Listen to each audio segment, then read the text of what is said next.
Hi guys, in this video I will show you how to fix CapCut network error on PC. Now in order to fix this issue, you first have to launch your Microsoft Store and in the search bar you need to type VPN. Here you will be able to see a bunch of different VPNs, so you can choose any of the VPNs as you want, as all of these VPNs are free to use.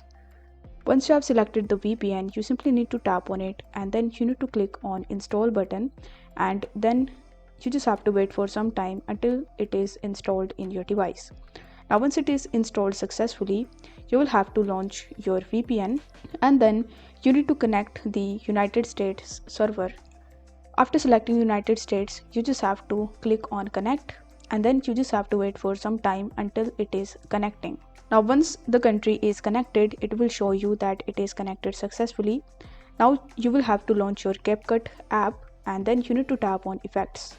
Once done, you will be able to see that now all of your effects are working properly, and if you click on transitions, then you will be able to see that all of your transitions are also working properly. It simply means that you have successfully fixed the network error on PC.